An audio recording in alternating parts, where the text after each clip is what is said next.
Salut tout le monde. Si vous m'entendez bien, écrivez, mettez un pouce comme ça. Comme ça, je vais savoir que tout le monde est là et que ça fonctionne. C'est notre premier live YouTube avec Exponentiel. Donc, je suis ultra heureux de vous voir alors que les gens arrivent maintenant de partout. J'ai commencé à regarder le chat et on a vraiment des gens d'un peu partout. N'hésitez pas à écrire dans le chat de quel endroit vous êtes et où vous êtes. Et il faut absolument aujourd'hui que les exponentialistes se manifestent. Donc, n'hésitez pas à écrire des commentaires, n'hésitez pas à allumer des flammes, n'hésitez pas à vous manifester, ça va être super. Et vous l'avez remarqué, j'ai ma guitare, on va avoir dans un instant quelques moments d'adoration, ça va être super. Aujourd'hui, on veut parler de vivre pour la gloire de Dieu. Est-ce qu'il y a dans le chat maintenant le signifié, est-ce qu'il y a des gens qui veulent vraiment vivre pour la gloire de Dieu? Est-ce que c'est votre désir aujourd'hui de vivre pour la gloire de Dieu? On va développer le sujet aujourd'hui et j'aimerais juste mentionner deux choses avant d'entrer dans le moment d'adoration. Première chose, à la fin, je vais apporter quelque chose après la louange, mais à la fin, on va avoir une période où on va prier ensemble. Je vais prier pour toi, on va prier pour vous. N'hésitez pas à mettre dans le chat vos requêtes de prière. C'est rare qu'on ait l'occasion d'avoir des moments comme ça. Habituellement, c'est des vidéos préenregistrées, donc je n'ai pas la chance de prier pour toi. Mais aujourd'hui, je vais prier pour toi et également, on va avoir une période un peu on va appeler ça de coaching à la fin, où je vais répondre à des questions. Donc, si vous avez des questions en rapport avec ce qu'on a discuté aujourd'hui, en rapport avec ta destinée, des choses comme ça, évidemment, je pourrais peut-être pas répondre aux questions de 100% des gens, mais je vais essayer de répondre quand même à des questions. Donc, ça va être un moment super. Reste jusqu'à la fin, c'est vraiment important aujourd'hui. On est à différents endroits dans le monde, mais dans l'esprit, on est ensemble, on est dans l'unité de l'esprit, on est dans la même famille, on est dans la communauté des exponentialistes, des gens qui veulent aller plus loin avec Dieu. Alors aujourd'hui, là où tu es, peu importe là où tu es, je t'invite vraiment à t'abandonner complètement à la présence de Dieu, à ouvrir ton cœur. Moi, je crois que Dieu va parler à des gens aujourd'hui. J'ai vraiment prié pour ça. J'ai prié que Dieu puisse parler à des gens, interpeller.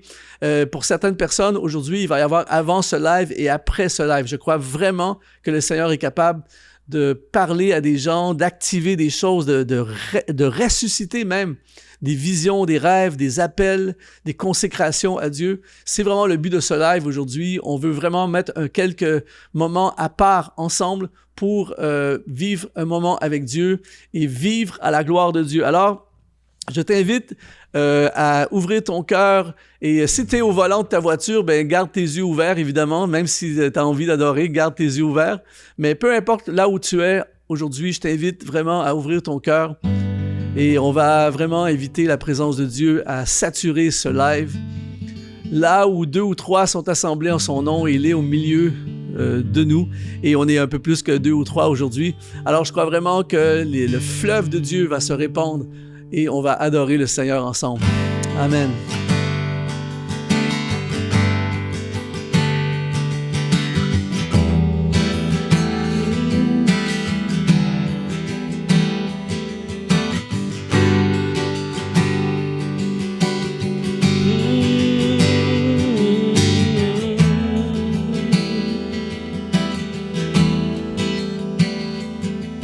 Reçois ces simples mots d'amour, ils sont pour toi. Cet humble chant d'amour en ton honneur, il est pour toi, rien que pour toi.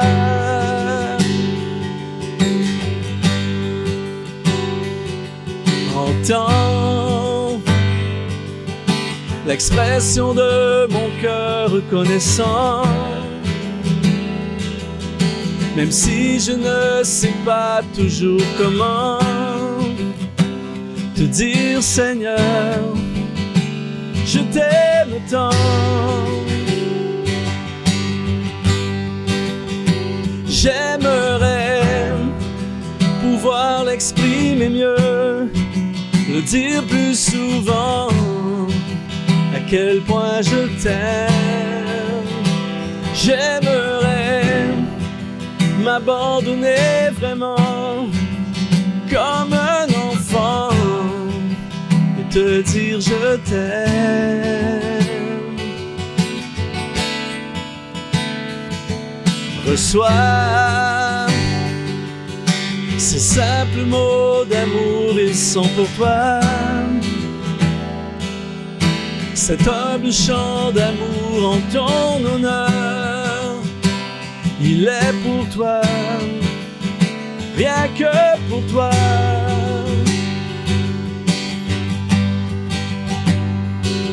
Entends l'expression de mon cœur reconnaissant. Même si je ne sais pas toujours comment te dire Seigneur, je t'aime tant. J'aimerais pouvoir l'exprimer mieux, le dire plus souvent, à quel point je t'aime.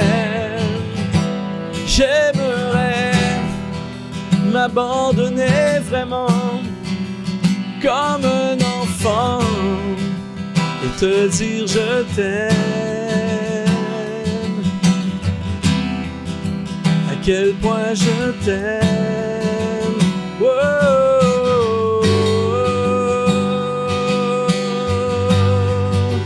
Jésus, je t'aime.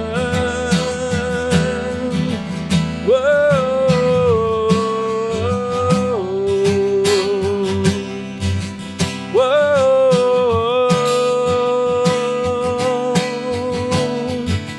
Jésus, je t'aime. Je m'abandonne à toi aujourd'hui. Inonde-moi de ta présence. Inonde-moi de ta présence. Oh, oh, oh.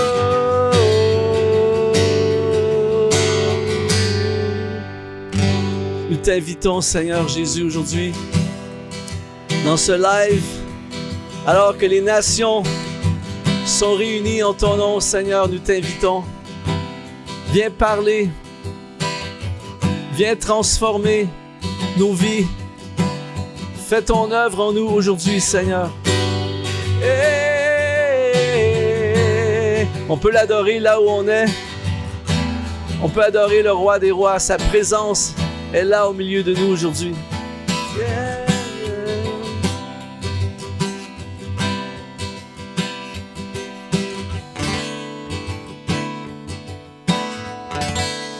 Oh, et permets-moi de t'exprimer tout mon amour. Accorde-moi de t'aimer, mon Dieu et mon roi. Permets-moi de t'exprimer tout mon amour. Accorde-moi de t'aimer comme il se doit. Je ne sais comment exprimer ma gratitude envers toi qui m'as aimé passionnément. Même au milieu de la multitude, tu m'as touché, je sais que tu es vivant. Rien ne pourra me séparer de toi.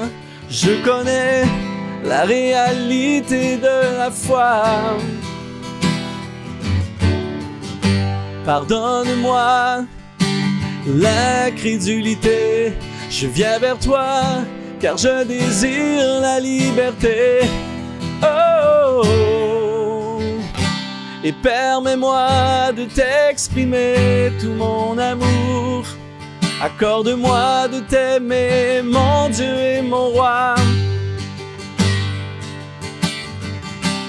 Permets-moi de t'exprimer tout mon amour. Accorde-moi de t'aimer comme il se doit. Il y a des jours où je me sens si loin. La confusion me fait perdre la direction. Mais soudain j'entends l'écho de ta voix, l'appel divin qui me ramène à la maison. Oh, et permets-moi de t'exprimer tout mon amour. Accorde-moi de t'aimer, mon Dieu et mon roi. Permets-moi de t'exprimer tout mon amour. Accorde-moi de t'aimer comme il se doit. Oh, accorde-moi de t'aimer comme il se doit. Accorde-moi de t'aimer comme il se doit. Alléluia! Le Seigneur est ici, il n'y a aucun doute là-dessus.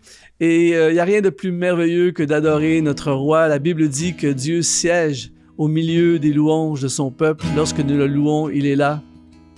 Et aujourd'hui, on veut parler de vivre pour la gloire de Dieu. Et quoi de mieux que de le chanter, de le déclarer, Seigneur, je te donne tout. Je te donne mon cœur.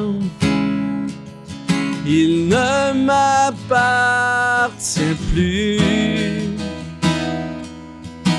Ce que j'ai de meilleur, tout est pour toi, Jésus.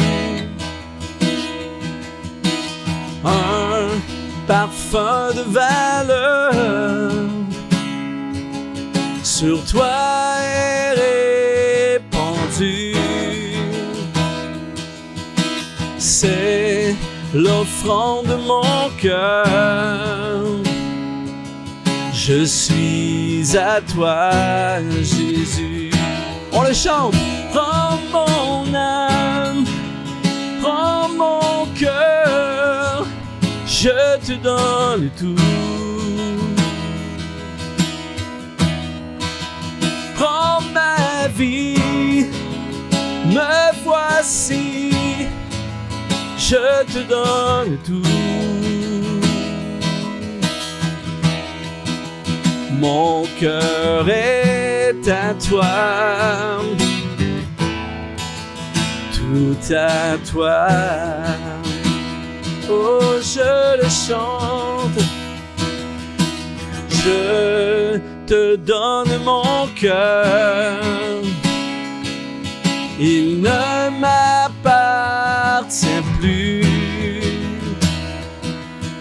Ce que j'ai de meilleur, tout est pour toi, Jésus. Un parfum de valeur, un parfum de valeur sur toi est répandu. C'est l'offrande de mon cœur.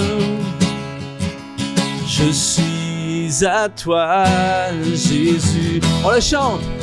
Prends mon âme, prends mon cœur, je te donne tout.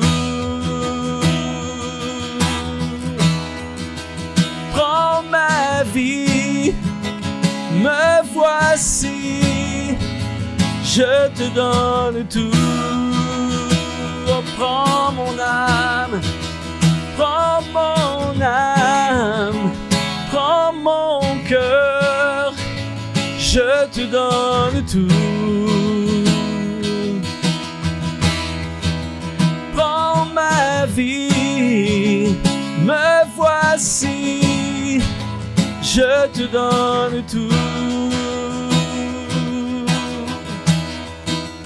Mon cœur est à toi, tout à toi. Mon cœur est à toi, tout à toi. Je m'abandonne à toi. Je te donne tout. Mon cœur est à toi. Tout à toi. Oh, oh, oh. Je te donne tout. La, la, la. Je te donne tout.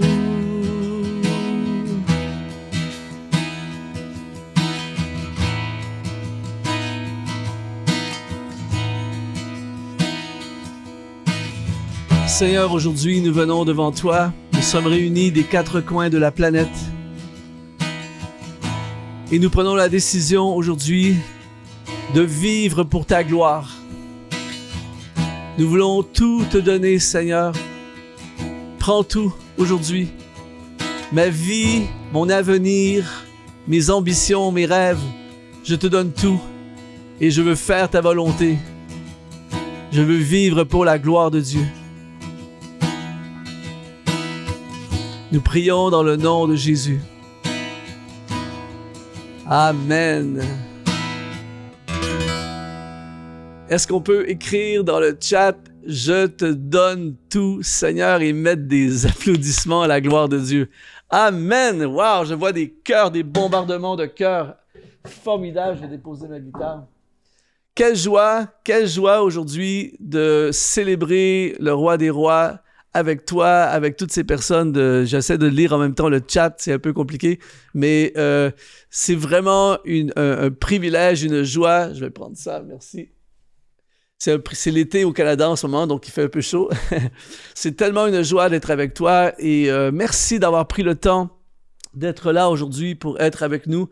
Merci d'avoir pris le temps de célébrer Dieu et d'être là avec nous, d'avoir pris le temps de te connecter. Et en passant, deux choses. Tu peux partager le lien avec tes amis, tu peux le partager sur WhatsApp pour que d'autres personnes viennent nous rejoindre. Également, si tu es là et tu n'es pas abonné à la chaîne YouTube, si tu veux pouvoir commenter, on a plein de gens qui écrivent. Alors, si tu veux pouvoir écrire dans le chat, eh bien, tout ce que tu as à faire, c'est que tu t'abonnes à la chaîne YouTube. Tu fais simplement t'abonner à la chaîne et tu pourras t'ajouter dans le chat. N'hésitez pas à le faire maintenant. Wow, quelle joie! Je sais pas pour toi, mais moi en ce moment, j'aurais pu continuer comme ça pendant des heures, tellement c'est bon de louer Dieu, d'adorer Dieu, c'est fabuleux, c'est formidable. Et aujourd'hui, comme je l'ai mentionné, s'il y a des gens qui se sont ajoutés un peu par la suite, je veux parler aujourd'hui de vivre pour la gloire de Dieu et à la fin, je vais prendre un moment pour prier pour toi. J'ai vraiment à cœur de prier pour les gens qui sont connectés. Et aussi, n'hésite pas à écrire tes requêtes de prière dans le chat. On va prier pour ces requêtes tout à l'heure. Et également, je vais prendre quelques minutes pour répondre à des questions en rapport avec ce que je vais partager aujourd'hui ou en rapport avec ta destinée. Tu as des questions, tout ça.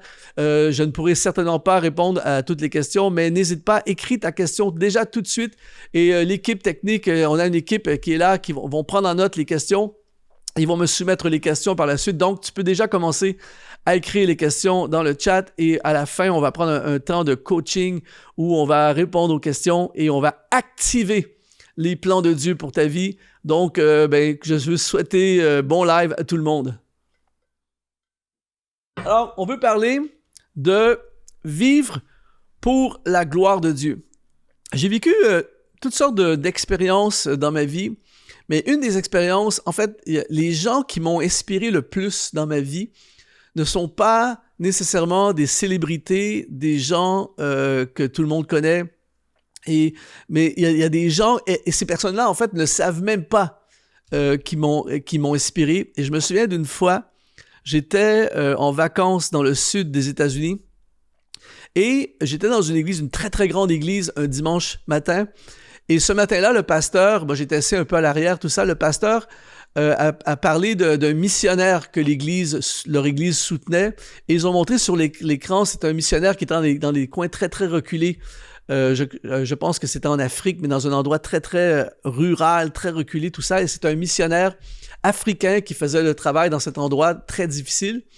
Et il a raconté comment cet homme, il était dans un véhicule dans la brousse. Il s'en allait à intervenir en mission dans un endroit particulier et ils ont été arrêtés, lui et son chauffeur, ils ont été arrêtés par des soldats et ils ont tué le chauffeur et lui, le pasteur, ils lui ont coupé les 2 bras et ils l'ont attaché à un arbre pour qu'il meure au bout de son sang, un truc horrible. Et heureusement, des gens l'ont retrouvé et ils lui ont sauvé la vie. Et donc, le pasteur, qui ce dimanche-là, dans l'église du sud des États-Unis, montre une vidéo de ce pasteur-là qui fait un travail là-bas, orphelinat, des écoles, tout ça, mais avec des prothèses. Il n'y a plus de bras, mais il a des prothèses, tout ça.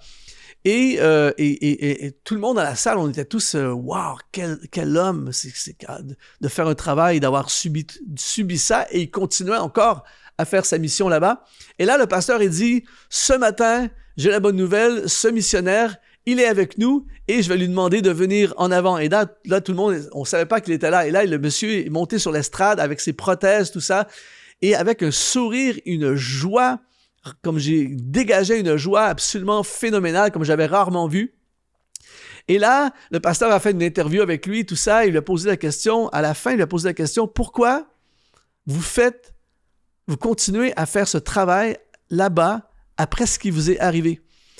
Et le missionnaire, le pasteur, il a dit « Ma vie, c'est Christ. Ma vie, c'est de servir Dieu. Et pour moi, peu importe ce qui peut arriver, il n'y a rien de plus extraordinaire que de dédier ta vie à servir le Seigneur. Et je suis privilégié de servir le Seigneur. » Et moi, je pleurais. Je me dis « C'est pas croyable. C'est wow! Quel homme! » Alors que j'ai vu des gens qui avaient tout dans ce monde, qui avaient l'argent, qui avaient les possessions matérielles, qui avaient plein de choses et qui n'avaient pas le 1/10 de la joie de cet homme. Et ce jour-là, ça a fortifié dans mon cœur encore plus cette conviction qu'il n'y a rien de plus merveilleux que de vivre pour la gloire de Dieu. Et tu peux même écrire dans les commentaires, écris « Je veux vivre pour la gloire de Dieu ». C'est formidable. Et il y a un passage dans 1 Corinthiens chapitre 10, verset 31, je vais lire pour toi. Paul dit, « Soit donc que vous mangiez, soit que vous buviez, soit que vous fassiez quelque autre chose, faites tout pour la gloire de Dieu. » Faites tout pour la gloire de Dieu. Et le mot grec qu'il utilise pour gloire, c'est le mot doxa. Écoute bien ceci. Le mot doxa, en grec, parle de renommée ou honneur. En d'autres mots, faites tout pour l'honneur et la renommée de Dieu. Et une des choses qu'on doit absolument comprendre, c'est que si on veut vivre la plénitude et être des vrais instruments entre les mains de Dieu, eh bien, cessons de faire les choses pour nous-mêmes et pour notre propre renommée. Souvent, il y a des gens, j'ai côtoyé plein de gens dans le ministère au fil des ans, et il y a des gens qui sont parfois dans le service, dans le ministère, ils veulent faire des choses pour se bâtir une renommée. Et pourtant, quand on voit Jésus, quand Jésus voyait la foule, il fut ému de compassion pour elle. Et donc, Jésus n'était pas là en se disant, voilà, super, il y a une foule, ça veut dire mon compte YouTube va augmenter, mon compte Instagram va augmenter. Non, Jésus voulait vraiment les aider. Et quand il parle ici de faire toutes choses pour la renommée de Dieu, alors le but de ta vie, le but de ma vie, c'est de rendre encore Jésus encore plus célèbre, d'augmenter sa renommée, parce que toi et moi, on va faire, par notre façon de vivre, eh bien, on va rendre encore la renommée de Dieu encore plus grande. Si c'est ton désir, écris doxa dans le chat. Je veux me consacrer à augmenter encore par ma vie la renommée de Dieu. C'est-à-dire que quand les gens vont te voir vivre par les œuvres, par ton témoignage, par les actions, par ta consécration, par tout ce que tu vas faire, eh bien, ça va rendre gloire à Dieu. Les gens vont dire « Wow, Dieu est grand à cause de ta vie. » Ça, c'est puissant. Il n'y a rien de comparable à ça. Et j'aimerais regarder avec toi aujourd'hui, si le temps le permet, j'aimerais regarder avec toi à 5 éléments qui vont te permettre de vivre pour la gloire de Dieu. Qu'est-ce qu'on doit faire pour qu'on puisse vivre pour la gloire de Dieu? Et la première chose, c'est, là, ça va être vraiment intéressant, écoute bien ceci, reconnaître que tu es un chef-d'œuvre de Dieu.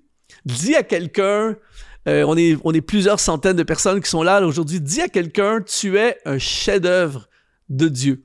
Chaque personne qui est connectée en ce moment, peu importe ce qu'ils ont dit de toi, peu importe ce que toi-même tu peux penser de toi-même, tu es un chef-d'œuvre de Dieu. Je vais t'expliquer qu'est-ce que ça veut dire.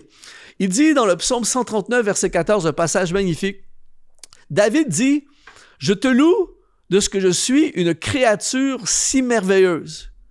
Tes œuvres sont admirables et mon âme le reconnaît bien. » Et là, quand tu lis ça comme ça, tu peux penser, si tu ne comprends pas le contexte, les gens peuvent penser que le gars avait un ego surdimensionné et il se prenait la tête, je te loue de ce que je suis, une créature si merveilleuse. Mais c'est faux. En fait, quand on lit dans le texte hébreu original dans lequel ça a été écrit, on parle, écoute bien ceci, on parle d'un artiste qui fait un chef-d'œuvre, en fait, qui fait une œuvre dans le but d'en faire un chef-d'œuvre. Je sais pas, moi, j'écris des chansons, par exemple. Je sais pas s'il y a des artistes parmi nous, mais quand tu écris un livre, quand tu écris une chanson, par exemple, en tant qu'artiste, je connais aucun artiste qui se dit, moi, je vais faire une chanson et je vais vraiment essayer de faire quelque chose de pourri. Non, on essaie tous, avec nos capacités, on voudrait tous au moins faire le meilleur possible. On rêve tous de faire un chef-d'œuvre, qu'on crée quelque chose. Eh bien, malheureusement, on est limité. Mais Dieu, le Dieu de l'univers, qui est capable de tout, eh bien, il t'a créé avec en tête un chef-d'œuvre. Et donc, chaque personne est un chef-d'œuvre de Dieu. Écoute bien ceci. Pour vivre pour la gloire de Dieu, eh bien, c'est de reconnaître que tu es un chef-d'œuvre de Dieu. Pourquoi je dis ça? Parce qu'il y a plein de gens qui insultent l'artiste. Par exemple, je conseillais à quelqu'un il y a quelques jours et la personne me disait « Ah, je m'aime pas, je suis nul, je suis pas bon, tout ça. » Et là, je lui ai expliqué, je dis « Imagine que je fais un tableau, une peinture et que tu commences à dire c'est nul ta peinture, ta chanson, elle est pourrie, ton œuvre. » L'artiste que je suis serait attristé profondément parce que là, tu insultes le chef-d'œuvre que j'ai essayé de créer. Eh bien, quand tu attaques toi-même, quand tu te dis « je suis bon à rien, je ferai jamais rien de bon, je suis nul, je suis pas beau, je suis pas belle, etc., etc. » eh bien, tu insultes l'artiste suprême, celui qui a créé en toi, au travers de toi, un chef-d'œuvre. Et donc, vivre pour la gloire de Dieu, c'est la première chose, première étape aujourd'hui. Il faut commencer à dire « Je te loue, Seigneur, de ce que je suis, une créature si merveilleuse. » Tu es une œuvre admirable. Tu es une création de Dieu, un chef-d'œuvre de Dieu. Je vais t'expliquer dans les prochaines minutes comment déployer ce chef-d'œuvre, comment faire en sorte que tu es un chef-d'œuvre. La raison pour laquelle, souvent, nous n'avons pas ce sentiment d'être un chef-d'œuvre, c'est parce que nous ne vivons pas à la hauteur de ce que Dieu avait en tête quand il nous a créés. On veut être un autre genre de chef-d'œuvre. On espère être autre chose que ce pourquoi nous avons été créés. Et c'est là que le problème se manifeste. J'en parle dans un instant. Mais comprends ceci, en commençant aujourd'hui, vivre pour la gloire de Dieu, c'est de premièrement dire, je reconnais que je suis un chef-d'œuvre de Dieu. Et je peux t'assurer quand tu vas te lever demain matin avec cette pensée, le jour que tu te lèves le matin et que tu commences à dire, je suis un chef-d'œuvre de Dieu. Et donc, ça change ton lifestyle. Ça change ta mentalité, ça change tes œuvres, ça change ta perspective, ça change ta façon de parler, ça change tout parce que tout à coup, tu te lèves le matin, tu te lèves la tête et tu te dis « Je suis un chef-d'œuvre de Dieu, j'accepte ce que Dieu a fait. » Et là, tu viens de déclencher une vie pour la gloire de Dieu. La deuxième étape pour vivre à la gloire de Dieu, c'est de vivre ta destinée. Qu'est-ce que ça veut dire? C'est que glorifier Dieu, c'est de vivre ce que Dieu veut pour toi. La meilleure façon de glorifier Dieu, c'est de faire sa volonté.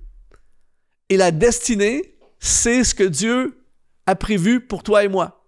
Et donc, le jour où tu dis, à partir de maintenant, et la bonne nouvelle, c'est que tu peux prendre la décision maintenant, là. Tu peux dire maintenant, là, en cet instant, je prends la décision de vivre pour la gloire de Dieu, donc j'accepte la volonté de Dieu pour ma vie. Il dit dans le psaume 139 au verset 16, un autre passage magnifique, « Quand je n'étais qu'une masse informe, tes yeux me voyaient et sur ton livre étaient tout inscrits les jours qui m'étaient destinés avant qu'aucun d'eux n'existe. » Wow!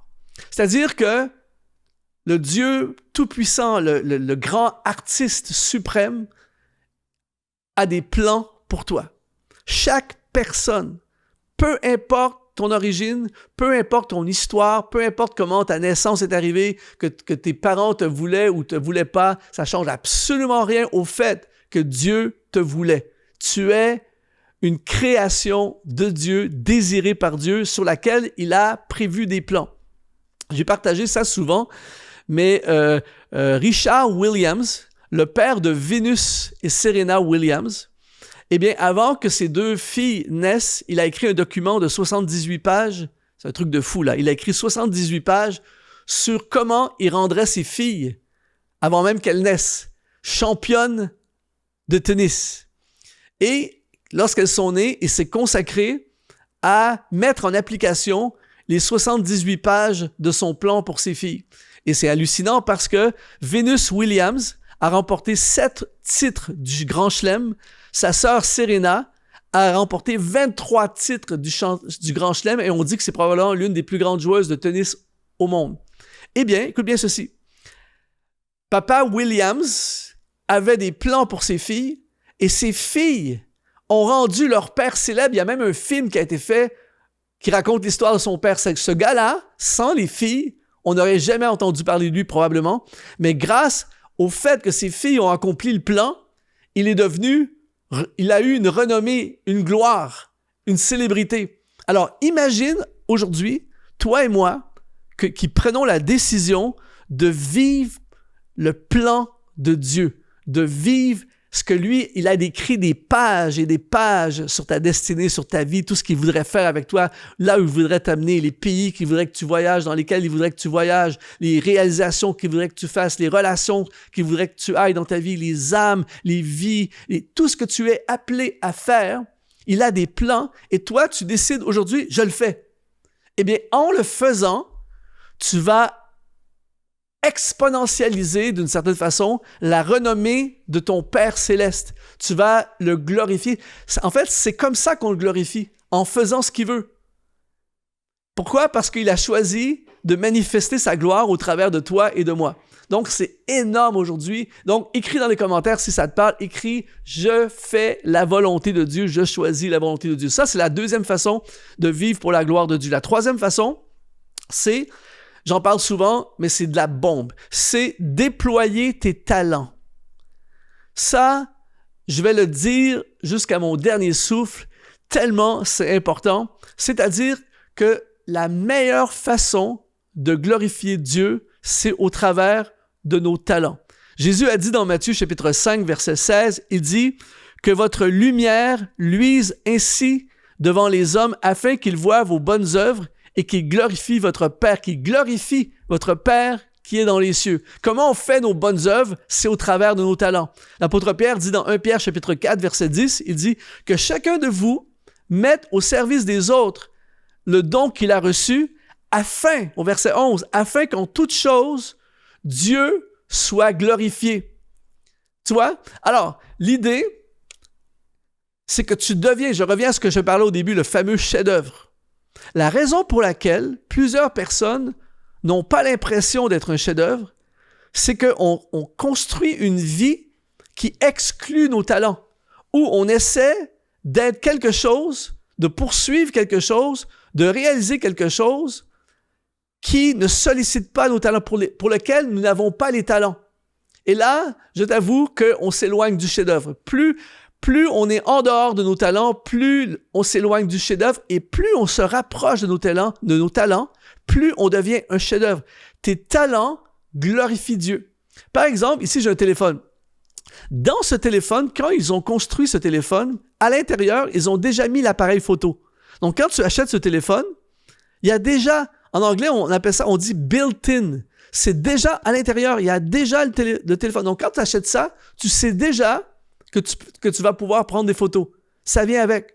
Et donc, ce téléphone, entre guillemets, on glorifie, façon de parler, là, mais on glorifie le concepteur de ce téléphone lorsqu'on fait des photos. Parce que là, on utilise, on met en valeur ce pourquoi ça a été créé et toutes les autres choses qui sont à l'intérieur de ça. Donc, plus tu déploies tes talents, plus tu mets tes talents en avant, plus tu sers Dieu avec tes talents, plus tu mets tes talents au service des autres, plus tes talents sont en avant et en vue, à la lumière, comme il dit que notre lumière brille devant les hommes, plus Dieu est glorifié.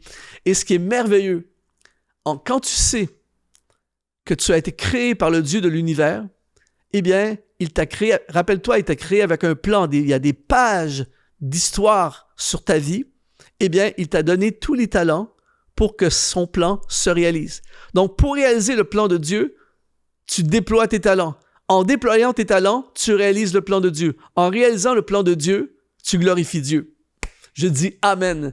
Alors, n'hésite pas à écrire Amen si ça te parle. Alors, aujourd'hui, je prie, c'est vraiment ma prière dans ce live, je prie que dans ces quelques minutes où on est ensemble, que quelque chose se passe dans ton cœur, une réalisation pour certaines personnes. J'ai des talents, je pars à la découverte de mes talents et je libère mes talents pour la gloire de Dieu et inévitablement, tu vas devenir une personne qui vit pour la gloire de Dieu. Quelqu'un qui vraiment est tout le temps dans ses talents. Du lundi au dimanche, dans tout ce qu'il fait, dans son travail, dans sa carrière, dans son ministère, dans son service, dans tout ce qu'il fait, il est tout le temps en train de déployer ses talents. Eh bien, cette personne est en train de prouver qu'il y a un créateur merveilleux qui a fait un chef-d'œuvre et tu glorifies Dieu. Alors, écris dans les commentaires, je libère mes talents à partir d'aujourd'hui.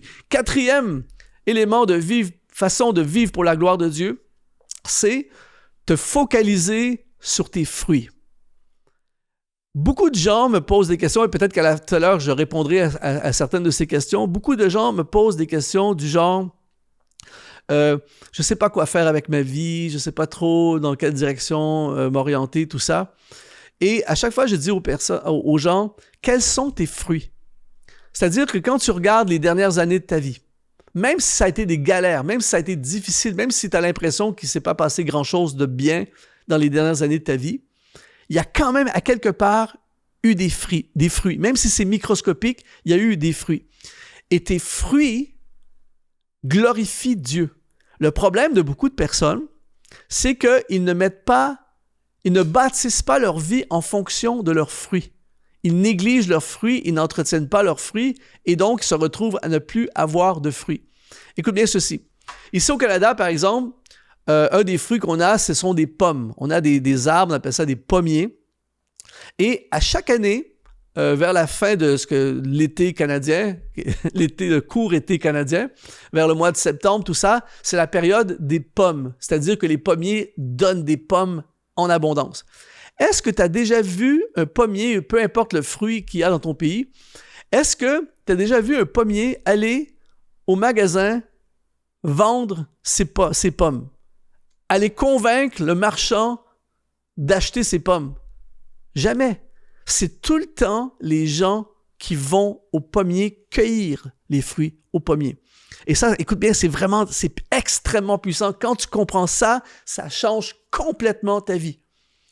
C'est-à-dire que même ici, on a une expression ici au Québec, là où je suis, les gens, pendant au mois de septembre, tout ça, les gens en famille vont dans les vergers, là où il y a plein de pommiers, tout ça, et ils disent « on s'en va aux pommes ». C'est une expression, ça veut dire qu'on va aller passer des belles journées de septembre, on va aller cueillir, récolter des pommes. Les gens viennent. Alors, s'ils arrivent, par exemple, ils voient un pommier qui a plein de pommes, et à côté, il y a un pommier qui a aucune pomme.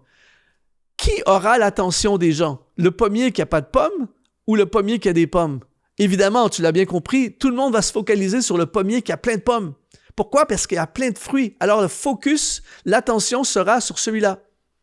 Et c'est exactement la même chose pour toi et moi. C'est-à-dire que quand tu es conscient de tes fruits et que tu les entretiens, que tu te formes dans tes fruits, que tu investis dans tes fruits, que tu fais tout pour qu'ils soient en santé, qu'ils soient déployés, eh bien, inévitablement, tu auras l'attention.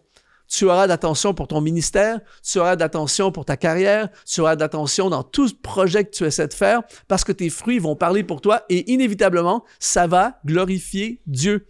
Inévitablement, ça glorifie Dieu. Tes talents et tes fruits, c'est ça qui fait en sorte que nous vivons pour la gloire de Dieu. Alors, il est essentiel pour toi et moi aujourd'hui de nous focaliser plus que jamais sur nos fruits.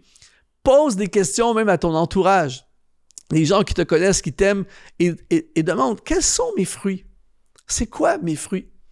Et plus ta vie donnera des fruits, plus Dieu sera glorifié. C'est un truc énorme.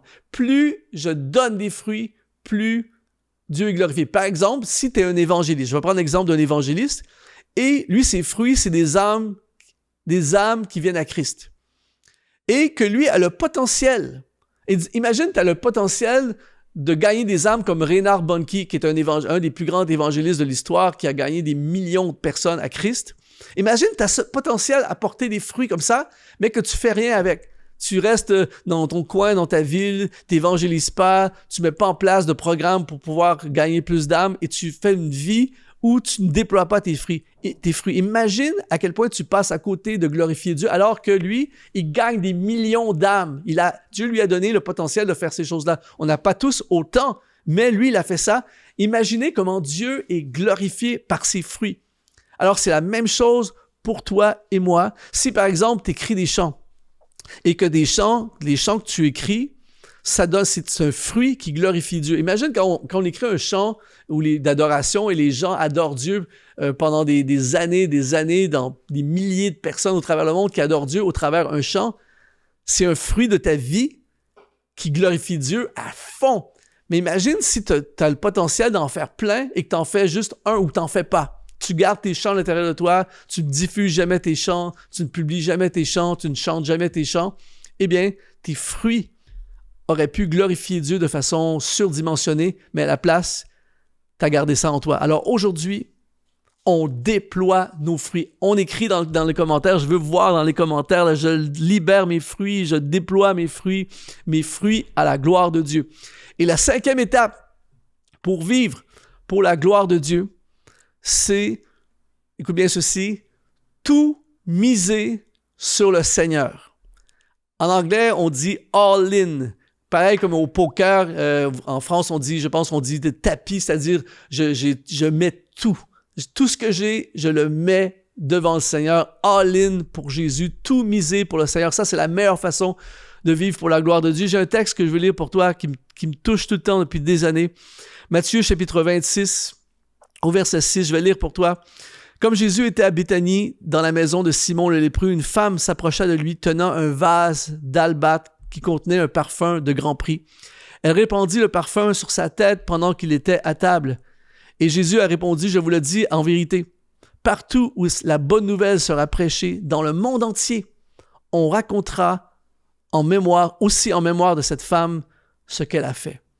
On connaît, la plupart d'entre nous, si on a déjà lu la Bible au moins une fois, on connaît l'histoire de cette femme qui a répandu aux pieds de Jésus un parfum de grand prix. On nous dit que ce parfum était l'équivalent d'une année de salaire. T'imagines? C'est comme si à chaque fois que tu fais pich, pich, c'est comme 300 € à chaque fois. C'est un truc de fou. Eh bien, cette femme est arrivée, écoute bien ceci, elle a tout donné au complet, le parfum, à Jésus.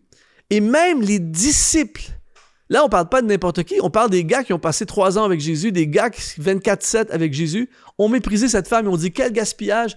En fait, les gars n'ont pas compris du tout le niveau d'honneur que cette femme a offert à Jésus. Eux-mêmes, qui ont entendu tous les messages, tout ça, disaient « mais qu'est-ce qu'elle fait? C'est du n'importe quoi ». Alors que Jésus a dit « wow ». Jésus a été profondément touché. Écoute bien ceci, c'est vraiment incroyable. Jésus a dit « partout où l'Évangile sera prêché, on racontera aussi en mémoire de cette femme ce qu'elle a fait. » Écoute bien ceci. Quand j'ai écrit le chant qu'on a chanté tout à l'heure, « Je te donne tout », tu sais, la partie où ça dit « Un parfum de valeur sur toi est répandu, c'est l'offrande de mon cœur, je suis à toi Jésus ». Eh bien, quand j'ai écrit ça, j'avais en tête cette femme. Je l'ai fait en fait pour rendre en quelque sorte un genre d'hommage à cette femme. Mais je n'avais pas compris, quand j'écris ce chant-là, je n'avais pas compris la gloire et la faveur surdimensionnée qu'il y avait sur cette femme. Et donc, j'écris ce chant comme j'écris plein d'autres chants. Et ce chant-là a décollé comme une fusée, mais de façon démesurée, a été traduit dans plein de langues. C'est vraiment, j'ai écrit plein de chants, mais j'ai jamais vu aucun autre de mes chants aller si loin. On m'a envoyé des versions en arabe, des versions en espagnol, dans toutes sortes de langues de ce chant-là, des vidéoclips sur des albums. C'est vraiment, vraiment démesuré. Et après ça, j'ai compris que ce chant, je l'ai écrit en pensant à cette femme qui a tout donné à Jésus. Et Jésus, je me suis rappelé ce que Jésus avait dit, partout où l'évangile sera prêché, on racontera ce que cette femme a fait. Et donc, la faveur est tellement grande. Jésus a tellement été glorifié par cette femme que tout ce qui touche autour de cette femme, même une chanson, va être exponentialisé sans limite. Et c'est exactement ce qui va se passer avec ta vie si aujourd'hui tu décides d'être à 100% pour le Seigneur, vivre pour le Seigneur, tout donner au Seigneur, vivre pour la gloire de Dieu. Et aujourd'hui, je prie que le Saint-Esprit parle à quelqu'un dans ce chat, dans ce live, que le Saint-Esprit parle à quelqu'un parce que je crois que le Seigneur élève des personnes. Il y a plusieurs personnes qui vivent partiellement pour le Seigneur. C'est-à-dire qu'ils ont une expérience du dimanche un petit peu par-ci, un petit peu par-là, mais pas vraiment à 100%. Et aujourd'hui, les exponentialistes, ce sont des hommes et des femmes ordinaires, comme vous et moi, mais qui décident de faire des choses extraordinaires avec Dieu, pour Dieu, qui décident de se consacrer totalement. Je vis pour Dieu. Je vous ai raconté ce missionnaire qui m'a touché profondément. Il y a une autre dame qui m'a touché profondément il y a quelques années de ça, Myrlène, qu'elle s'appelle. J'ai parlé souvent de son histoire parce que elle fait partie des gens qui m'ont touché le plus dans tout mon ministère au fil des ans. Myrlène est une organisatrice d'événements qui organisait ma venue à un endroit où j'allais faire une tournée sur plusieurs jours, tout ça. Et c'est elle avec qui j'étais en communication pour toute l'organisation. Et le jour de mon départ, je lui envoie un message pour dire « On va se voir dans quelques heures après mon vol. » Elle me dit « Ah, désolé, je ne pourrai pas être là. » Mais ça va être super, ça va être formidable. Et je trouvais ça un peu bizarre qu'elle ne soit pas là. C'est elle qui a tout organisé. Et quand je suis arrivé sur le lieu de l'événement, le pasteur est venu me chercher à l'aéroport et on est allé manger ensemble au restaurant. Et je lui ai dit, elle est où, Myrlène? Qu'est-ce qui se passe? Et là, j'ai vu qu'il était un peu mal à l'aise. Il m'a dit, c'est compliqué. En fait, Myrlène est à l'hôpital. Elle vit à l'hôpital. C'est elle qui s'occupe d'organiser nos événements, mais elle vit à l'hôpital parce qu'elle a une maladie très grave, dégénératrice. Et elle peut fonctionner 2-3 heures par jour, mais sinon, elle ne peut pas faire autre chose. Et ces 2-3 heures-là, elle les consacre à l'Église et à servir le Seigneur. Et là, ça m'a touché profondément. Et j'ai dit, est-ce qu'on peut aller la visiter? Et donc, on est allé visiter Myrlène à l'hôpital. Et moi, j'étais là-bas en mode encouragement. Je vais aller encourager cette femme, tout ça. Et quand on est entré dans la chambre de l'hôpital, c'est comme si j'étais rentré dans la gloire. En fait, je suis rentré là et quand elle m'a vu, c'est comme un rayon de soleil. Elle dit « Oh, Pasteur Luc, c'est formidable, tout ça. » Et elle était debout derrière un genre de comptoir. Elle avait son ordinateur avec un téléphone comme ça. Et là, elle m'a dit, est-ce que tu as besoin de quelque chose? Comment on peut t'aider pour que ton séjour soit au top? Et les gens vont être bénis. Elle n'arrêtait pas de m'encourager et de m'offrir, de m'aider. Et finalement, après, je lui ai demandé, mais qu'est-ce qui se passe? Et là, elle m'a raconté un peu son problème. Et elle avait une maladie très grave qui faisait en sorte que 2-3 heures par jour, elle pouvait être debout, faire ses trucs. Mais après ça, elle sombrait dans vraiment plus d'énergie, plus rien. Et elle passait le reste de la journée à l'hôpital. Et même sa petite fille venait la visiter à l'hôpital, son enfant, mais elle ne pouvait pas s'occuper de son enfant à part les quelques heures où elle avait d'énergie, tout ça. Et j'ai vu quelqu'un qui était ultra limité dans sa vie. J'ai vu quelqu'un qui aurait eu toutes les raisons du monde de se plaindre, d'être malheureux, d'en vouloir même à Dieu ou quoi que ce soit. Mais j'ai vu une femme heureuse, épanouie, joyeuse et à fond pour Jésus. Elle a 2 heures par jour seulement d'énergie et elle a décidé de les donner à 100% pour le Seigneur. Et moi, là, quand je suis sorti de là, il y a eu un changement dans ma vie. Vraiment, dans ma perspective de vie, je me suis dit, il faut que j'arrête de voir juste les choses négatives dans ma vie. Il faut que j'arrête de me plaindre. Vivons pour le Seigneur. Vivons pour le Seigneur. Ce que j'ai, je le donne à fond pour le Seigneur. Vive pour la gloire de Dieu, c'est ça. Et j'espère vraiment que ça parle à quelqu'un aujourd'hui. Peu importe là où tu es dans le monde, je prie vraiment que ce live puisse activer en toi ce désir de vivre pour le Seigneur. C'est quoi vivre pour le Seigneur? C'est accepter que tu es un chef-d'œuvre de Dieu. C'est de vivre ta destinée, vivre son plan pour ta vie. C'est de déployer tes talents à fond pour sa gloire. C'est de te focaliser sur tes fruits et t'assurer que ta vie porte le plus de fruits possible à la gloire de Dieu. Et c'est de tout miser pour le Seigneur. Je vais répondre à quelques questions avant, parce que j'aimerais prier, j'aurais vraiment aimé pouvoir prier avec le plus de personnes possible. Et donc, je vais quand même en profiter pour répondre aux questions en attendant. Et merci à ceux qui reviennent, on est heureux de vous avoir. Salut tout le monde.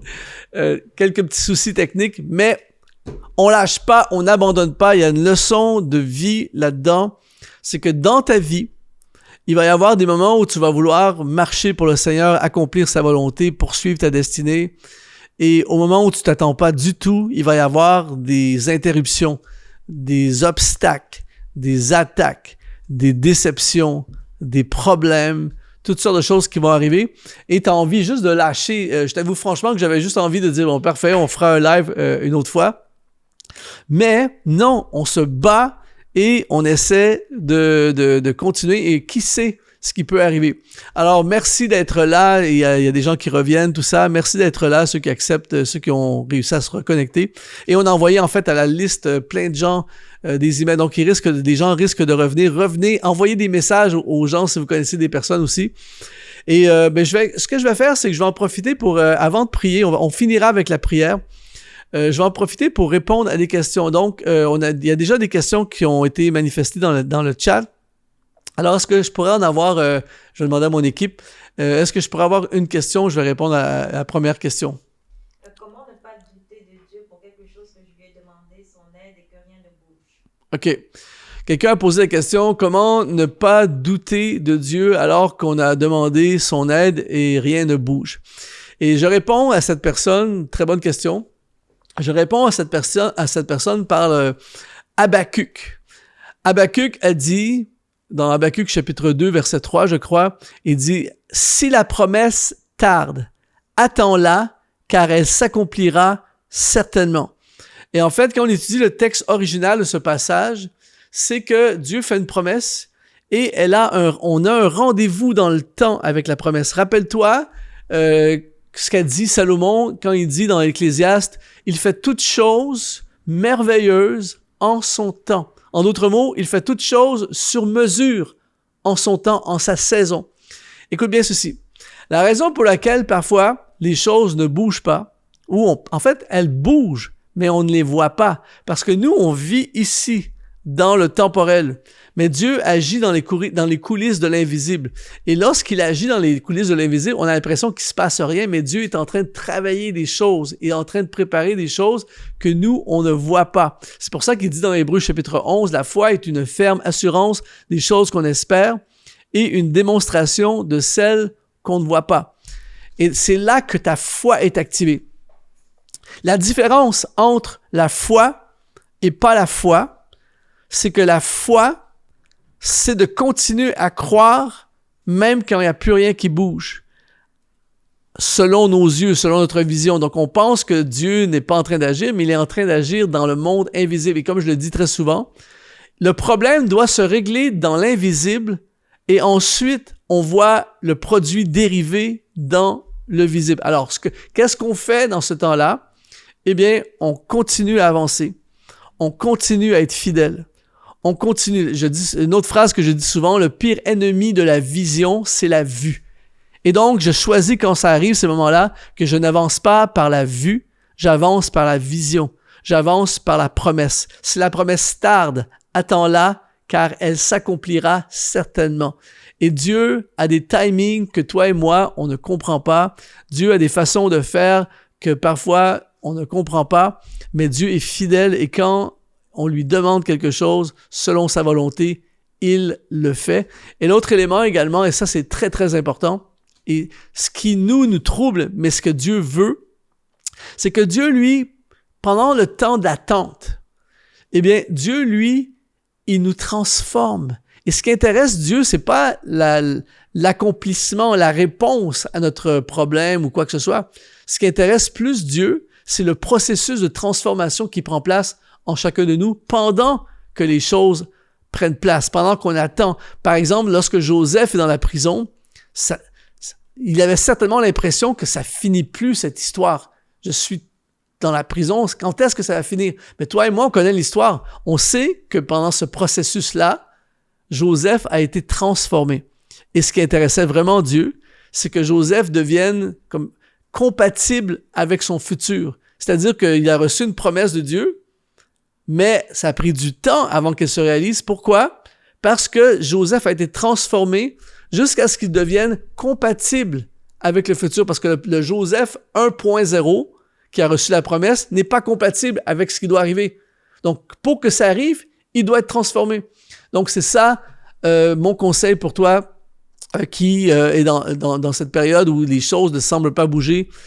Ne fais pas l'erreur de te détourner, d'abandonner, accroche-toi aux promesses de Dieu, fais confiance.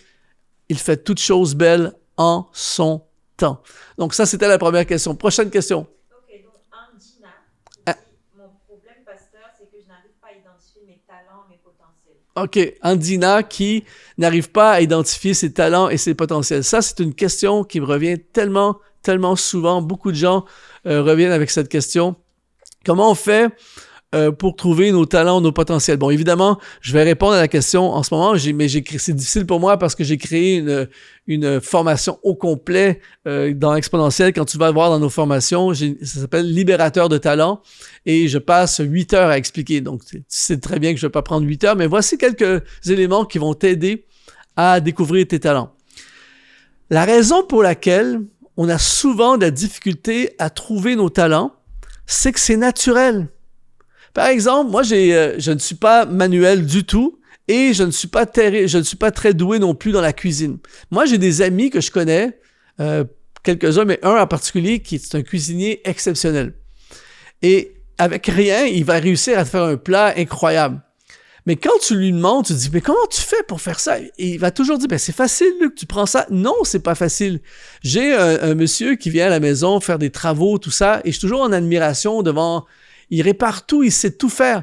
Et des fois, je lui dis, mais comment vous faites pour faire ça? Il dit, c'est facile, tu fais juste mesurer, tu coupes. Non, c'est pas facile. Mais lui, puisque c'est un talent, il s'en rend même pas compte que c'est un talent parce que c'est comme naturel pour lui. Et c'est ça qui fait que souvent, on ne s'aperçoit pas qu'on a des talents. On n'est pas conscient parce que il y a des gens, par exemple, qui ont une capacité d'analyse ultra facile. Il y a des gens qui ont une mémoire phénoménale. Il y a des gens qui ont une capacité avec les chiffres. Ils vont être capables d'analyser, de compter tout ça. Et ils pensent que tout le monde, c'est comme ça. Mais non, ce n'est pas comme ça pour tout le monde. Alors, comment on fait pour trouver nos talents? Eh bien, il faut prendre le temps d'observer les choses que l'on fait qui sont faciles pour nous ou relativement faciles pour nous, mais qu'en observant, on s'aperçoit que c'est pas nécessairement facile pour les autres. Par exemple, moi, je peux littéralement écrire des textes à une rapidité pas aussi vite que ChatGPT, mais très rapidement, je peux écrire des textes, je peux écrire... Et vraiment, pour moi, c'est comme... Je réfléchis même pas et j'écris un texte, tu vois. Et pour moi, c'est comme tout le monde, ça va être comme ça. Et là, en parlant avec les gens, je me suis aperçu que non, il y a des gens qui ont vraiment... ils savent pas quoi écrire, tu vois. C'est difficile pour eux de formuler des phrases.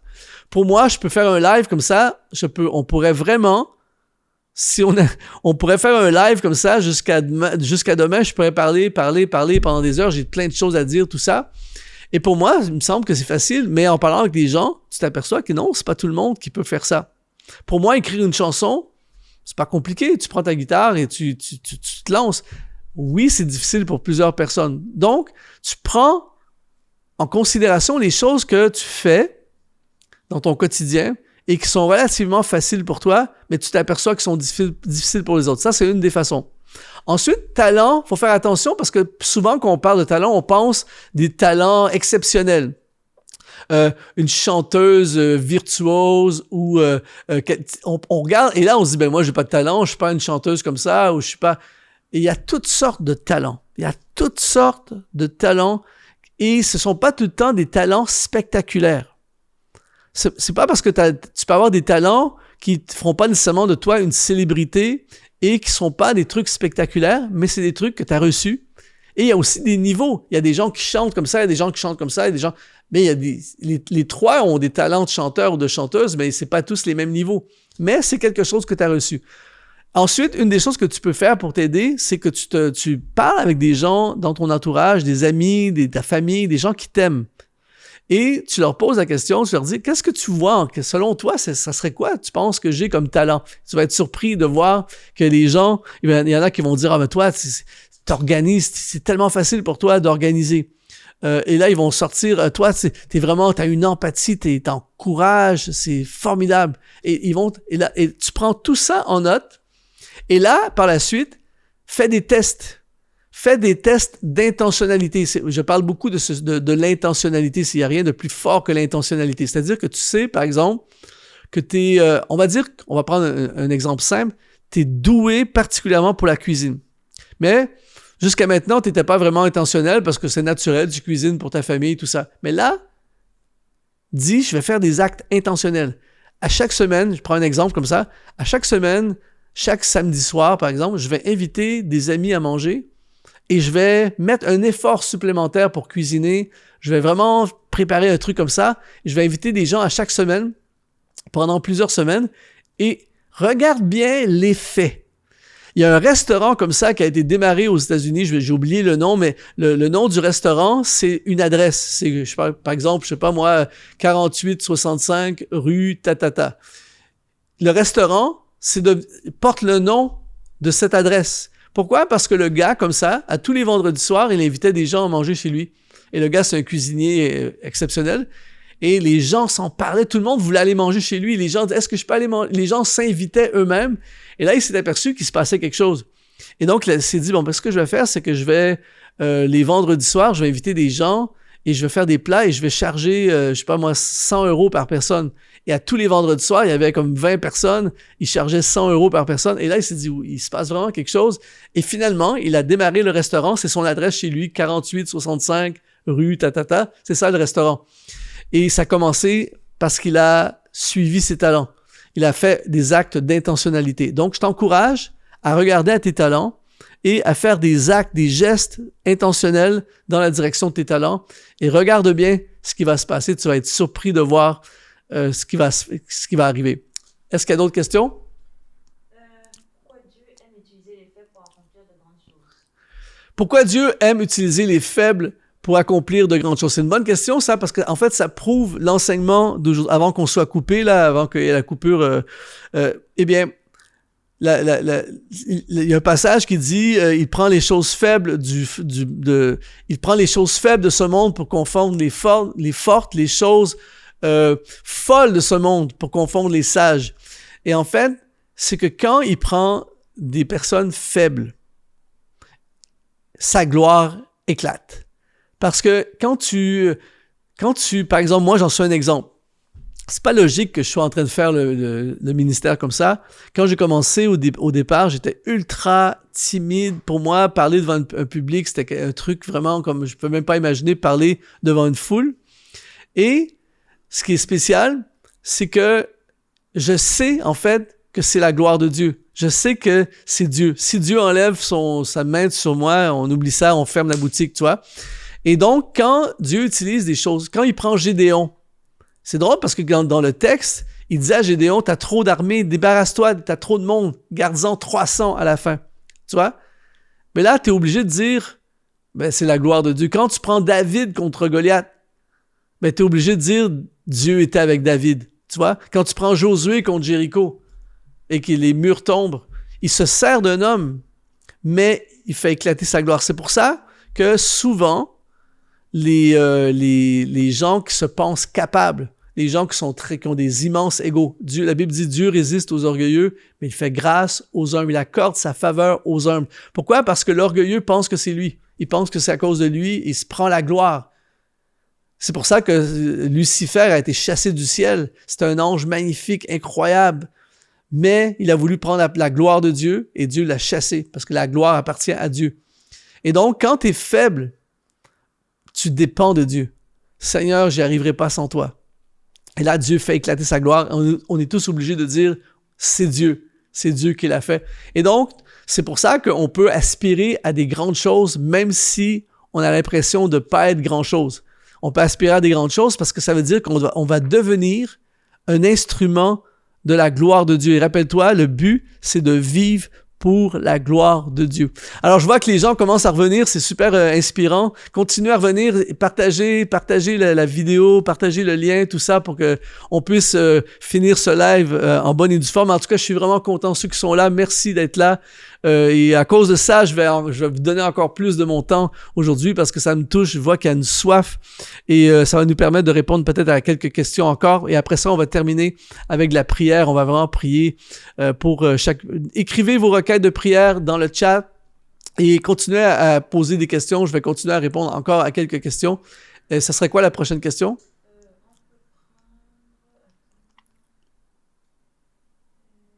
Comment savoir les plans de Dieu qui sont prévus pour moi? C'est Gladys qui pose la question. Gladys, comment connaître les plans de Dieu, ce qu'il a prévu pour moi? Ça, c'est probablement une des questions que j'entends le plus souvent, ce qui est la preuve qu'il y a beaucoup de gens qui se posent cette question. Et il n'y a pas une réponse 30 secondes à cette question. C'est un paquet d'éléments qu'on met ensemble.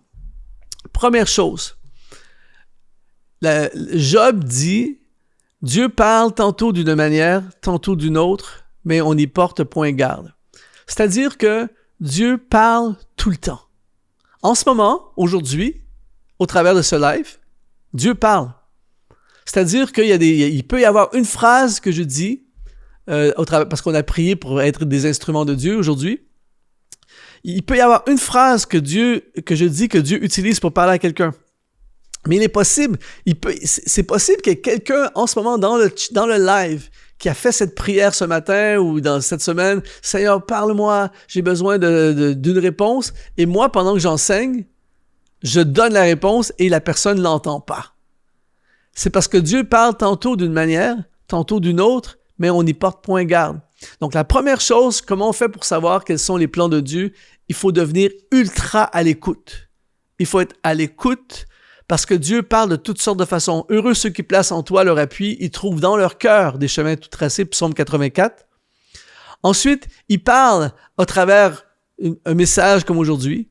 Il parle au travers des circonstances. Il parle au travers des personnes. Il parle au travers d'une prédication. Il parle au travers de sa parole. Évidemment, sa parole, c'est sa parole. Et donc, il parle au travers de sa parole. Il parle dans la prière. Il parle au travers des rêves et des visions. Il parle de toutes sortes de façons. Et donc, la première chose que tu dois faire, Gladys, j'appelle ça le principe de l'apôtre Paul. En fait, le principe de Saul de Tarse. Saul de Tarse a des projets, c'est persécuter les chrétiens. Il est sur le chemin de Damas, bang, face à face avec Jésus. Et là, pour la première fois, il se passe quelque chose il y a un face à face avec Jésus. Et là, Paul va faire la meilleure des prières que tu peux faire. C'est « Que veux-tu que je fasse? » Et là, il perd la vue. Et là, le Saint-Esprit va parler à un gars qui s'appelle Ananias. Il va lui dire « Va prier pour cet homme, Saul de Tarse, car cet homme est un instrument que j'ai choisi pour porter mon nom devant les rois, devant les nations de la terre. » Là, tout à coup, Dieu exprime ses intentions pour Saul de Tarse. Et l'activation de ça s'est fait lorsqu'il a dit « Que veux-tu que je fasse? » Et donc, le conseil que je te donne, Gladys et tous les autres qui entendent ce message, c'est à partir de demain matin, dans ta prière quotidienne, à chaque jour de ta vie, que veux-tu que je fasse? Seigneur, que veux-tu que je fasse? Seigneur, et là, Dieu parle tantôt d'une manière, tantôt d'une autre. Inévitablement, il va te parler. C'est sûr qu'il va te parler. Donc ça, c'est une des façons. Il parle au travers de la voix de l'Esprit. C'est-à-dire que Jésus a dit à ses disciples, Jésus n'a pas donné de stratégie à ses disciples pour évangéliser le monde. Il a simplement dit, vous recevrez une puissance, le simple Acte chapitre 1, verset 8, vous recevrez une puissance, le Saint-Esprit survenant sur vous, et vous serez mes témoins à Jérusalem, Judée, Samarie et jusqu'aux extrémités de la terre.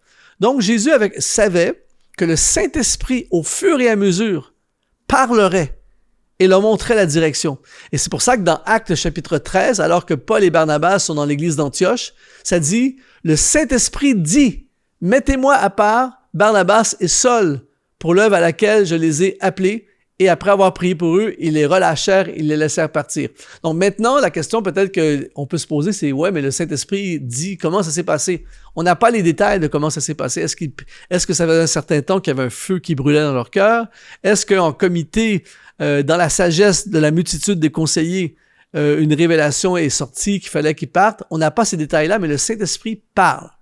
Donc ça, c'est une autre façon qui va te montrer ce que tu dois faire. Une autre des choses également, c'est que, et ça, Gladys, il faut absolument que tu écoutes ça, c'est que Dieu veut tellement que ses plans se réalisent qu'il les a mis à l'intérieur de toi. Il voulait tellement que tu ne les manques pas qu'il les a mis à l'intérieur de toi. Heureux ceux qui placent en toi leur appui, en Dieu leur appui, Psaume 84, verset 6, ils trouvent dans leur cœur des chemins tout tracés. Et les plans de Dieu, c'est souvent un feu qui brûle. Ça brûle, ça brûle, ça brûle. Un feu qui brûle sans cesse dans le cœur. Fais-le. Vas-y, lance-toi. Va dans le ministère. Lance ton entreprise. Vas-y, va étudier à l'université. Étudie dans ta... Ça brûle, ça brûle, ça brûle. T'es assis, par exemple, je sais pas, moi, t'es assis à l'église un dimanche matin. Et là, il y a un invité ce matin-là. Et puis qui dit, ouais, moi, je suis missionnaire en Asie.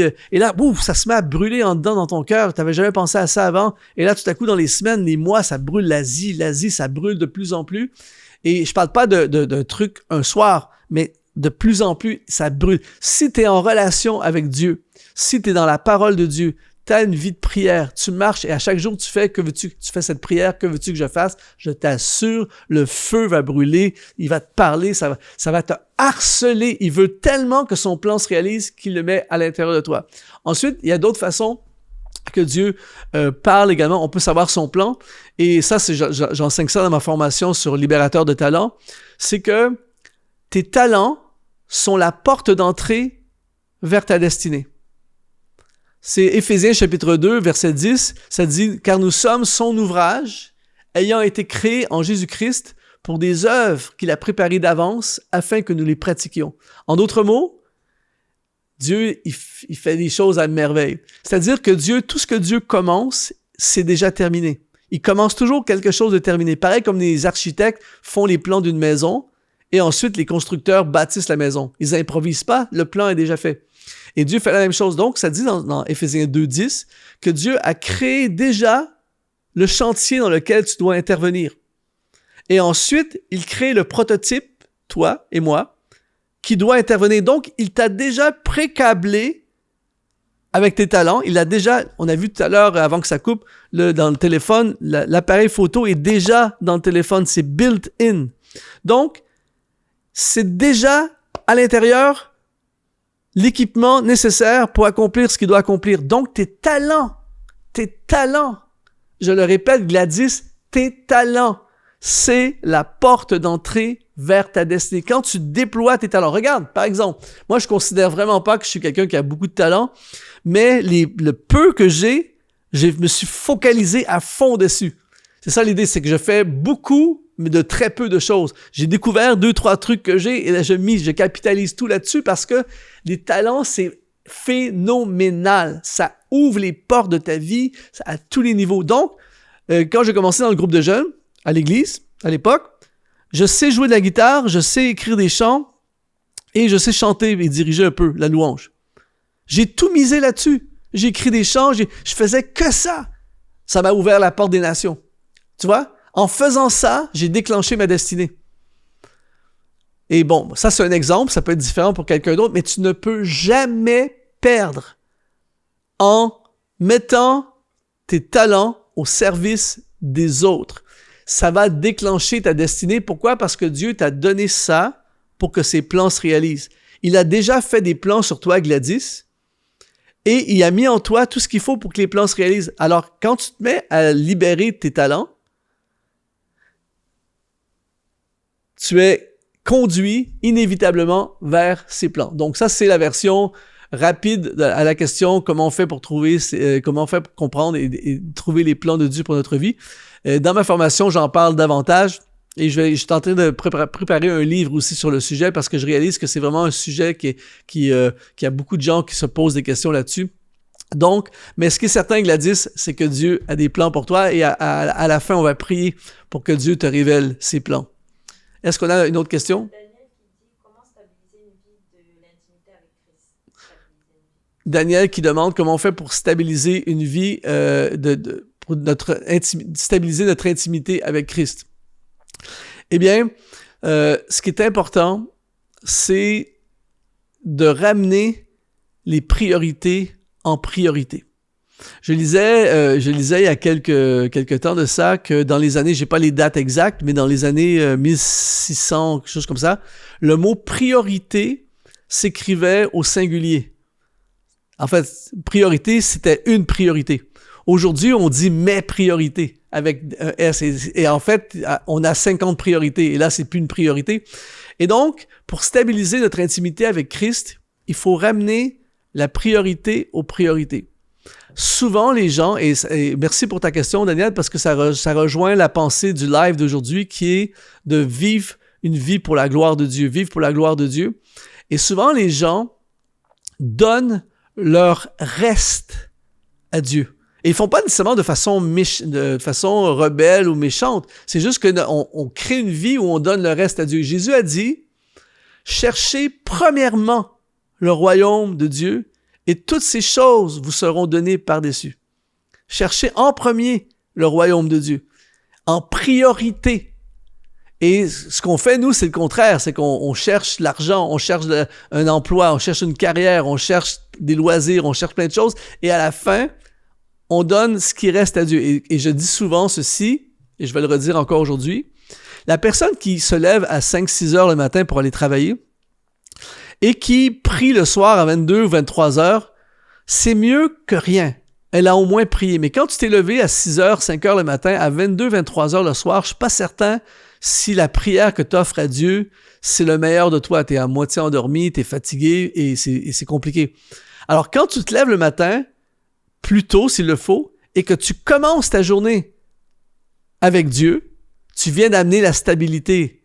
C'est-à-dire que tu donnes le meilleur. Ça parle dans la Bible de donner les prémices de tout. Honore l'Éternel avec les prémices de ton revenu. Ça veut dire les premiers fruits. Et moi, je l'applique, ce principe-là, à chercher premièrement le royaume de Dieu. On l'applique à tout. On donne tout comme cette femme à Dieu. On donne le meilleur de mon temps dans la prière avec Dieu. Je donne le meilleur de mon argent, je donne le meilleur de mon énergie, je donne le meilleur de mon amour, je donne le meilleur de mes talents. Il y a des gens, par exemple, qui ont des talents et qui maximisent leurs talents dans leur carrière pour faire plus d'argent. Et puis à l'église ou dans les choses pour Dieu, ils donnent le reste, ils ne s'impliquent même pas dans les domaines où ils ont des talents. Ils donnent, j'ai un petit peu de temps, je vais donner ça au Seigneur. Alors que tout donner pour le Seigneur, c'est en premier. Comment on stabilise notre intimité avec Christ? Eh bien, c'est absolument de dire, je place la prière en premier, ma relation avec Christ en premier. Et d'ailleurs, j'ai découvert il y a plusieurs années une méthode, j'appelle ça la méthode facile pour réussir à prier tous les jours. C'est un truc de fou, ça a changé ma vie de prière complètement. Et dans les prochains jours, je vais annoncer, j'ai écrit le livre, je me suis dit, il y a trop de gens qui se battent avec la prière, tout ça, et j'ai publié un petit livre bien simple, mais où je donne ma méthode, je t'assure, ça a changé complètement, ça a ramené justement la stabilité dans mon intimité. Donc si tu me suis sur les réseaux, je vais en parler dans les prochains jours, là, le livre est prêt. Donc, la méthode facile pour réussir à prier tous les jours, et je t'assure que ça commence par priorité. Priorité aux priorités. Donc, j'espère que ça répond à ta question, Daniel, et c'est une bonne question, et vraiment, c'est important. L'intimité avec Christ, c'est irremplaçable. Ernestine. Oui. Pourrais-tu nous donner des conseils sur l'adversité rencontrée lorsque nous acceptons le plan de Dieu pour notre vie selon ta propre expérience? C'est bon ça. Notre OK. Ernestine qui demande comment on fait pour affronter l'adversité ou la place de l'adversité dans l'accomplissement des plans de Dieu pour notre vie. Merci. Ça, c'est une question que je vais aimer répondre. Je vais répondre ceci. L'obstacle est le chemin. C'est comme ça que ça fonctionne avec Dieu. C'est-à-dire que l'obstacle qu'on veut éviter, l'obstacle qu'on haït, l'obstacle qui nous fait peur, l'obstacle qui va nous troubler, l'obstacle qui va nous étirer, l'obstacle qu'on voudrait tellement ne pas avoir, c'est le chemin. L'apôtre Paul dit, dans Romains chapitre 1, il dit, j'ai un vif désir de vous annoncer l'évangile à vous qui êtes à Rome. Il rêve d'aller influenceur, il rêve d'aller influencer Rome. Et donc, tout à coup, il a une opportunité, en tant que prisonnier, il va partir en bateau vers Rome. Son rêve va se réaliser, mais ce qu'il ne sait pas, c'est qu'il va y avoir une méga tempête sur la mer, le bateau va faire naufrage sur une île, ça va être la catastrophe, mais ça va être le moyen que Dieu va utiliser pour l'amener à Rome. Donc, l'obstacle, c'est le chemin qui va le conduire vers sa destinée. Même chose pour David. Goliath, Saül, des galères. Si tu as lu l'histoire, c'est un truc des galères. Le Goliath, après ça, il remporte Goliath, ça aurait dû être facile. Non, Saül devient jaloux de lui, il pourchasse pour le tuer. Mais c'est tout ça qui le conduit vers sa destinée. Joseph, vendu par ses frères, esclave, injustice, faussement accusé de viol, prison. Mais c'est ça qui va l'amener à rencontrer les gars dans la prison et pour lesquels il va interpréter leurs rêves, qui vont se retrouver par la suite avec le pharaon et qui vont dire, oui, il y a un gars en prison qui interprète les rêves, qui va aller le chercher en prison, qui va le sortir de prison et va faire de lui le vice-président de l'Égypte, qui va sauver sa famille et sa nation. On veut tous le résultat final, mais ça se réalise à cause de l'obstacle. En fait, l'obstacle, c'est le chemin. Donc, à ta question, Ernestine, sur l'adversité, eh bien, l'adversité est la route de la destinée. Je suis pas en train de dire que ça va toujours être l'adversité, toujours être la galère, mais souvent, ce que Dieu a prévu pour toi, c'est tellement beau, c'est tellement glorieux, qu'il va y avoir toutes sortes de choses pour t'empêcher, te détourner. Et c'est pour ça qu'il y a plein de gens qui passent à côté, parce que notre réflexe naturel, c'est de fuir l'adversité. Je veux pas y aller. Je veux pas... Et donc, il y a plein de gens qui font demi-tour. On veut pas affronter Jéricho, on veut pas affronter Goliath, on veut pas affronter la prison, on veut pas aller dans la fosse au lion, on veut pas citer Esther. Est-ce que tu penses qu'Esther a envie d'aller dans le harem? Mais le harem dans lequel elle va se faire, ils vont vraiment la prendre, ils l'amènent elle peut même pas décider, elle se retrouve prisonnière de harem. C'est pas glorieux le truc, mais c'est la route de la destinée parce qu'elle va se retrouver connectée avec le roi. Et elle va plaire au roi et elle va sauver sa nation d'un génocide.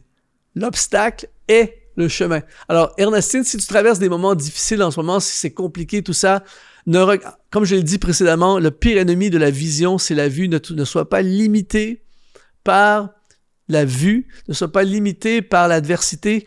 Prends de l'altitude un peu et vois la vie comme Dieu la voit. Dieu ne voit jamais notre vie à la lumière de la petite image dans laquelle on est. Dieu voit toujours la grande image. Dieu voit ce qu'il veut faire avec toi. Il voit ce qui va arriver avec toi. Et c'est pour ça qu'il te parle aujourd'hui, il t'envoie et des fois, tu es dans le brouillard, dans le tourbillon, tu comprends plus rien. Mais attention, Dieu a toujours des plans et de l'autre côté, il y a quelque chose qui est prévu. Donc, l'adversité, c'est pas facile, j'en conviens. J'en ai eu pas mal dans ma vie, moi aussi, mais c'est souvent la porte d'entrée vers les choses les plus glorieuses. Winston Churchill a dit le moment le plus sombre de la nuit est juste avant le lever du soleil. Je vais prendre peut-être encore une ou deux questions. Après ça, j'aimerais vraiment prier pour les gens. J'aimerais vraiment avoir un moment de prière pour les personnes là. Les gens reviennent, c'est super. Continuez à revenir, c'est formidable. Je vais prendre une dernière question. Okay.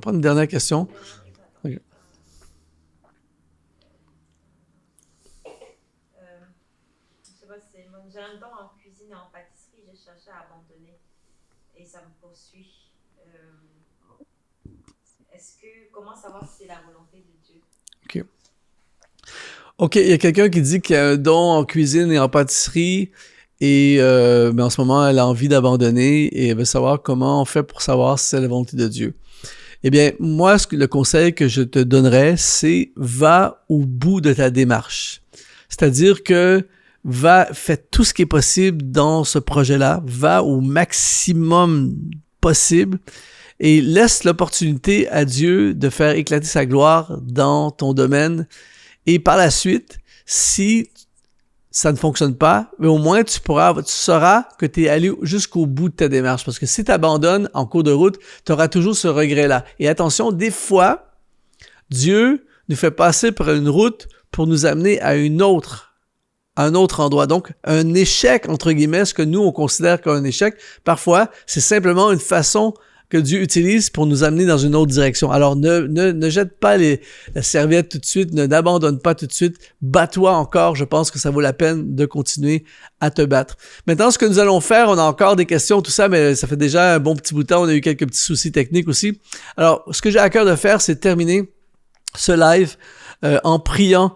Il y a eu plusieurs requêtes qui ont été manifestées, qui ont été présentées et évidemment, on ne pourra pas tous les nommer, mais je vais prendre un moment et peut-être qu'on pourrait se joindre tout le monde ensemble pour présenter nos requêtes au Seigneur et présenter chaque situation et on croit que Dieu voit ta situation, voit ton besoin et qu'il puisse intervenir là où tu es. Alors, je te demande, Seigneur Jésus, d'intervenir pour chaque personne qui ont manifesté une requête de prière devant toi aujourd'hui. Seigneur, tu connais chaque situation, tu connais chaque besoin et tu es le Dieu qui est illimité, tu es le Dieu qui est capable, tu es le Dieu qui sait toutes choses. Je prie aujourd'hui que tu révèles tes plans.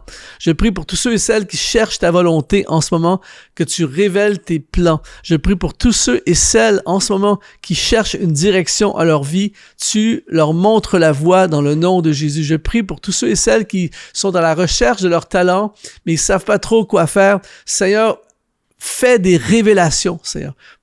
Tu parles tantôt d'une manière, tantôt d'une autre, et je prie que nous puissions porter garde à tes paroles et à qu'est-ce que tu fais. Seigneur, je prie aujourd'hui dans ce live que des gens entendent la voix du Saint-Esprit, que des choses qui étaient brouillées deviennent claires dans le nom de Jésus. Je prie pour des directions, je prie pour des activations de destinée. Seigneur, que des hommes et des femmes se lèvent et décident aujourd'hui de vivre pour ta gloire. Seigneur, c'est notre désir, c'est notre prière. Seigneur, je prie que les paroles qui ont été semées dans ce live aujourd'hui puissent être porteuses de fruits, que suite à ce live, on entende plein de témoignages, Seigneur, de gens qui ont été touchés, activés, inspirés, transformés. Dans le nom de Jésus, je crois que tu es là et que tu entends chacune de nos prières au nom de Jésus. Amen. Merci d'avoir été là aujourd'hui, d'avoir participé à ce live. Ça a été vraiment une joie de contribuer. C'est notre premier. On va faire des petits ajustements. On va essayer de t'offrir le meilleur possible. Alors, je t'invite à rester connecté avec nous sur exponentiel.net. J'ai également, s'il y a des gens qui veulent nous aider à continuer à produire plein de vidéos gratuites à chaque semaine, eh bien, sous cette vidéo, il y a un lien. Tu peux devenir un partenaire d'Exponentiel TV. Alors, n'hésite pas, si tu as à cœur de nous aider, ça nous aide vraiment à continuer. On veut diffuser à chaque semaine plein de vidéos gratuites pour bénir. Et on va faire d'autres lives, je te tiens au courant. Reste connecté. Alors, merci à tous d'avoir été là et je vous dis, soyez exponentialisés. À très bientôt. Ciao, ciao.